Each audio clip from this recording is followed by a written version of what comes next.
مساء الخير. النهاردة معادنا مع listening reading unit 3. تعال نقرا مع بعض الأول listening.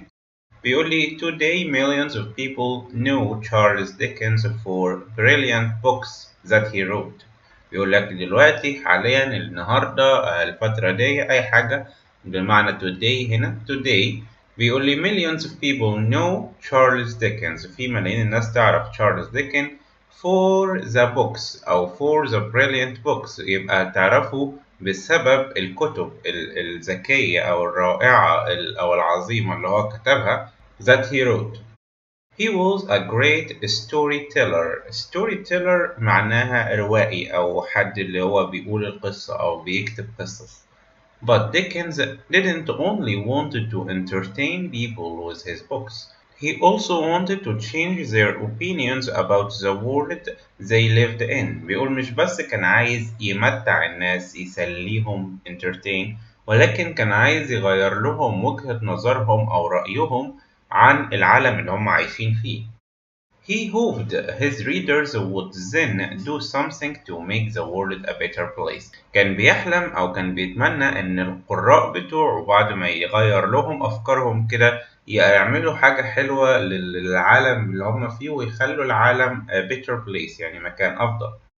بعد كده بيقول لي Dickens was most interested in helping poor children because of his own difficult childhood. كان مهتم أكتر بإن هو يساعد الأطفال الفقراء. ليه؟ لأن هو كان عنده طفولة صعبة فهو كان حاسس بيهم يعني. When he was 12 years old, Charles' father was sent to prison. يعني sent to prison معناها اتحبس أو راح السجن. Like David Copperfield, he had to leave school and work to support his family instead. مثال ادانا مثال تاني بيقول زي واحد اسمه ديفيد كوبرفيلد. تشارلز اللي بنتكلم عنه ده غادر المدرسة أو ساب المدرسة وابتدى يشتغل علشان يسبورت his family، معناها يدعم العيلة بتاعته ماديا. The Poor Law of 1834 removed support for most poor people so their lives were hard. يعني القانون اللي كان مش كويس poor هنا معناها سيء بتاع سنة 1834 أزال الدعم، شال السبورت اللي هو الدعم، شال الدعم من على الفقراء فحياتهم بقيت صعبة. When he wrote David Copperfield between 1849 and 1850 اتضح ديفيد كوبرفيلد ده اسم حكاية عنده، اسم كتاب هو كاتبه أو اسم قصة يعني بيتكلم فيها عن نفس ظروفه هو الحياتية، إن هو اضطر يسيب المدرسة وكده.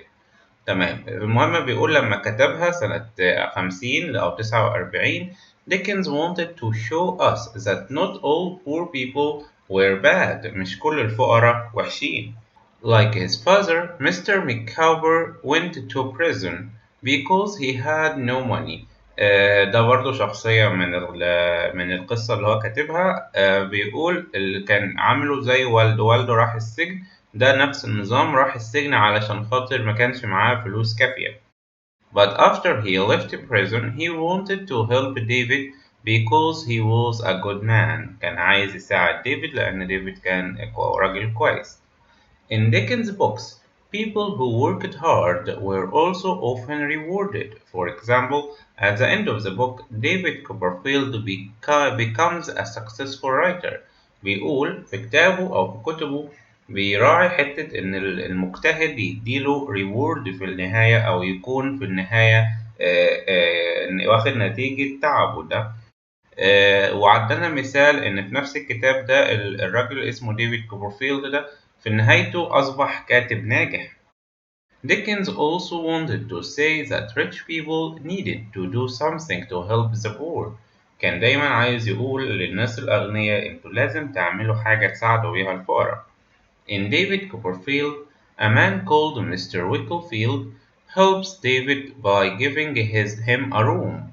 يعني في القصة اللي هو كتبها في واحد غني ساعد ديفيد بإنه يديله أوضة يعيش فيها. Dickens thought that people like Mr. Wicklefield were honest and good and deserved to be rewarded. كان يعتقد ديكنز أو كان بيشوف إن الناس اللي زي ويكلفيلد ده أو ويكفيلد ده اللي هو الراجل الغني اللي بيساعد، كانوا honest، كانوا أمنا وكويسين ويستحقوا المكافأة برضه. Other people in the book, on the other hand, were bad and he had an unhappy end. يعني في ناس تاني في الكتاب كانوا مش كويسين، كانوا bad وكانت نهايتهم مش سعيدة. قطعة تاني للlistening بيقول لنا let's talk about how to write a great story أو great short story. It's important to plan your story. It should have 4 parts. بيقول لنا في 4 أجزاء رئيسية للقصة الناجحة لازم تراعيهم. At the start, we find out when and where the story is happening. أول حاجة لازم تعرف أنت القصة بتاعتك هتحصل فين وإمتى. And we meet the main character. وفي بداية القصة بنقابل الشخصية الرئيسية بتاعتها. Don't spend too much time describing places and people. Your characters need to do something from the start. ما تقضيش أول الوقت في القصة بتاعتك تشرح المكان شكل ازاي وتوصفه والناس شكلها ازاي وعاملة ازاي وعايشة ازاي. ما تكترش في الرغي ده في البداية علشان انت ده يعني ممكن يعمل ملل أو كده. بيقولك لازم الشخصية بتاعتك تبتدي تعمل حاجة في بداية القصة أو تعمل يعني حدث، يعني تخش في الأحداث على طول. In the second part بقى في الجزء الثاني من القصة the main character has a problem or something goes wrong. لازم تحط لنا مشكلة في القصة، العقدة. It's a good idea to have 2 or more problems. إنك تحط مشكلتين أو أكتر في القصة دي good idea. After that the problem or problems are solved and everything is okay. طبعا كل حاجة هتبقى وردي بقى، ما انت ما تحطلناش مشكلة وتسيبنا. Again in this third part of the story في الجزء الثالث من القصة there should be a surprise for the reader. لازم تحط مفاجأة للي بيقرأ. Finally الجزء الرابع والأخير we find out what the character do next. So what happens to them when things are okay again. بيقول لنا بقى انت حطيت لنا مفاجأة في 3 أو في الجزء الثالث. في الجزء الرابع نكتشف هم هيعملوا ايه بقى في المرحلة اللي جاية وازاي هيتعدوا الحكاية دي ويرجعوا اوكي اجين. اوكي، فدي حتة حلوة، معلومة لطيفة عن كتابة القصة وازاي تراعي في كتابة القصة. ده اللي منكم بيحب يكتب قصة. نقرا بعد كده قطعة الريدنج. ديفيد كوبرفيلد عنوان القصة اللي هو كتبها أو الكتاب اللي هو كتبه، جايب لنا جزء منه. بيقول لي This is Mr. Quentin David. Mr. Murdstone said. طيب واحدة واحدة. الشخصية الأساسية بتاعتنا اسمها ديفيد كوبرفيلد، وفي شخصية هنا دلوقتي اسمه مستر ميردستون. ده اللي كان في الأول خالص بيشغل ديفيد أو كان عارض الشغل أو كان عاطي وظيفة لديفيد اللي هو الطفل. تعالوا نفهم مع بعض. دخل مستر موردستون بيكلم ديفيد بيقول له يا ديفيد This is Mr. Quentin. ده واحد اسمه كوينن يا ديفيد. You are going to work for him. ده بقى اللي انت هتشتغل عنده at Murdstone and Grimby the bottle merchants. طبعا ده اسم الشركة بتاعتهم أو اسم المكان بتاعهم في الشغل، وهم تجار أزايز. merchants يعني تجار، وإذا the bottle merchants معناها تاجر أزايز في لندن. يعني يا ديفيد اللي هتشتغل عنده اسمه مستر كوينن أهو الراجل ده، وده انت هتشتغل عنده بتاع الأزايز ده. طيب بعد كده بيقول له you will earn enough money to pay for your food. هتاخد فلوس كفاية إنك تجيب بيها أكلك. and I have arranged a place for you to live. وظبطت لك مكان تعيش فيه. I was 10 years old and I was going to go to work. دلوقتي اللي بيتكلم ديفيد بيحكي لنا أنا كان عندي 10 سنين وأنا كنت رايح أشتغل and it was hard work. ودي كانت شغلانة صعبة. I went to a dirty old house. بيت قديم معفن. Near the river where rats lived under the floors. عاشت فيه الفئران تحت الأرض بتاعته. There my job was to wash empty bottles with 3 other boys and I hated it. هناك كانت شغلتي إني أغسل الأزايز اللي فاضية ومش نظيفة، وكان معايا 3 أولاد تاني بيشتغلوا نفس الشغلانة وأنا كنت بكره الشغلانة دي جدا. I hated it. One morning a plump man came to see me with Mr. Quillen. طبعا Mr. Quillen ده الايجنت بتاعه اللي بيجيب له الشغل. جاله مع واحد plump معناها تخين أو جسمه مليان. فبيحكي لنا ديفيد بيقول إن هو جه صبحية كده مع مستر كوينن وجايين يكلموني. مستر كوبرفيلد. طبعا كوبرفيلد ده ديفيد. اوكي. The man said يا كوبرفيلد This is Mr. McCowber. Mr. Quinnan told me. ده اسمه مستر مكاوبر. أنا آسف على الأسامي الغلسة دي يا جماعة. كوينن قال لي ده اسم الأستاذ فلان.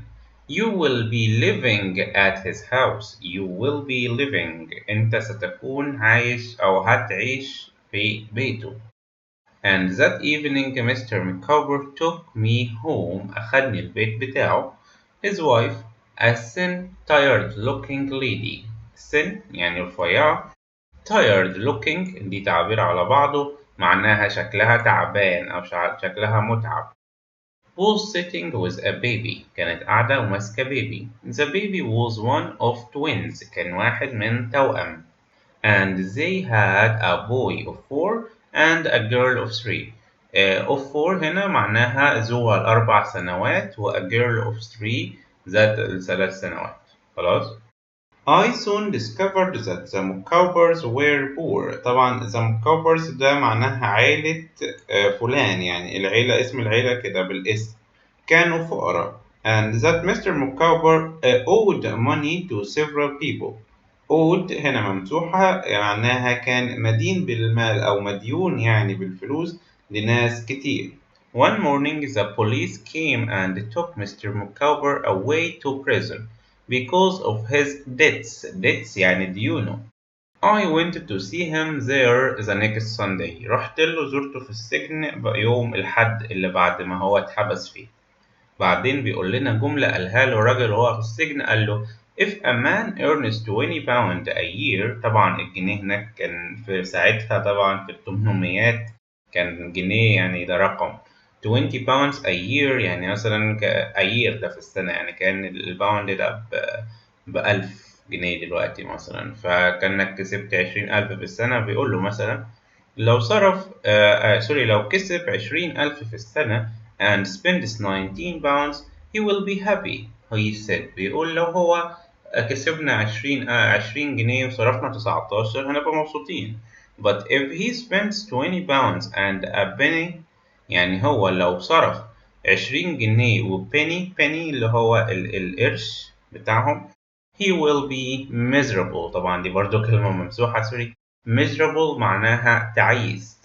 ليه هيبقى تعيس؟ لو صرف بني زيادة عن اللي بيكسبه، لأنه كده هيتداين وطبعا هيدخل في الديون وهيتحبس في الآخر زي ما الراجل ده اتحبس. تمام. ده كانت قطعة من الكتاب أو من القصة اللي هو كان كاتبها تشارلز ديكنز، وده كان الريدنج والlistening بتاع يونت 3.